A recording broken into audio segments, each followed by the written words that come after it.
Bonjour. Dans une capsule passée, j'avais parlé de comment j'avais obtenu mon emploi au Québec. Et dans cette capsule, j'avais relevé que le CV canadien était un tant soit peu différent du CV qu'on a l'habitude de voir en région ouest africaine ou en région européenne. Donc, je voudrais aujourd'hui parler de cette différence. Vous l'avez bien compris, je vis au Canada, notamment au Québec. Et si c'est la première fois que vous venez sur cette chaîne, sachez que je suis Bédo Bendiané. Et sur cette chaîne, nous traitons de sujets divers liés ou non au Québec.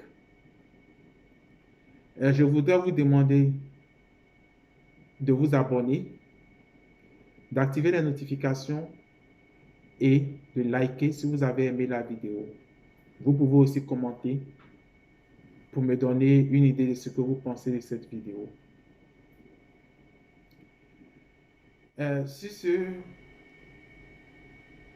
je voudrais rentrer dans le vif du sujet. C'est quoi un CV canadien?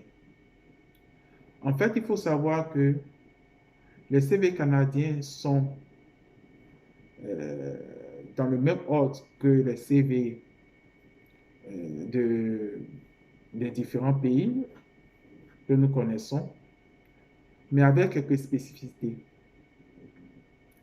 En fait, pour éviter de faire de la discrimination,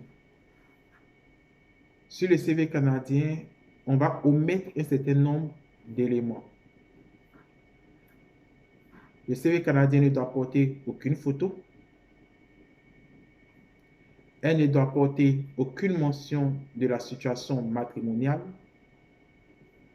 Elle ne doit porter aucune mention de l'âge. Donc, pas de date de naissance, pas d'âge.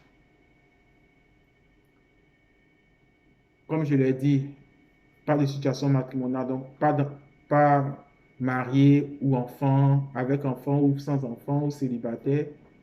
Tous ces éléments, on les retire.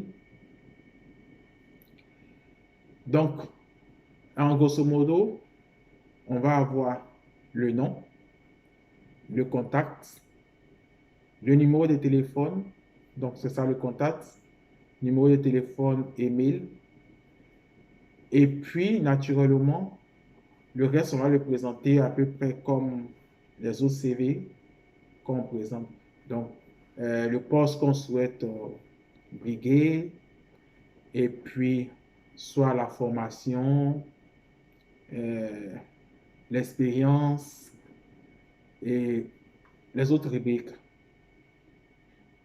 Mais si vous avez de l'expérience, comme partout ailleurs, il est plus intéressant de mettre l'expérience au devant pour que ça attire plus sur ce que vous savez faire.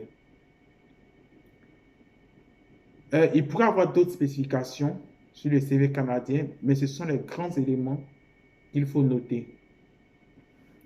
Et bien sûr, un CV doit être toujours adapté à l'offre.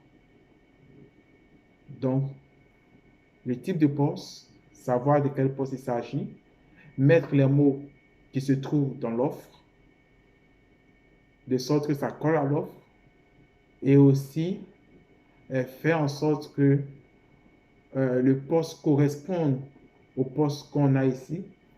Par exemple, en Europe, dans le domaine informatique, on dit souvent architecte logiciel, mais ici au Québec, il va s'avérer très souvent qu'on dise architecte organique.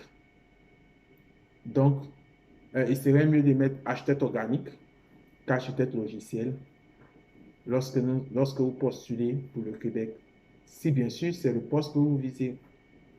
Vous pouvez chercher sur Internet, déjà même sur l'offre que vous avez, vous allez voir les différents titres, mais cherchez sur Internet des offres qui sont liées au poste que vous avez soit occupé auparavant pour pouvoir mettre le titre comme il faut, ou le poste que vous occupez actuellement pour aussi mettre le titre comme il faut. Ceci dit, je voudrais vous inviter une fois de plus à liker, à vous abonner et à activer les notifications, bien sûr. Si vous avez aimé cette capsule, vous pouvez commenter et me dire quelles sont les spécificités en plus du CV canadien qu'on peut mettre sur le CV. Et bonne soirée, bonjour et salut.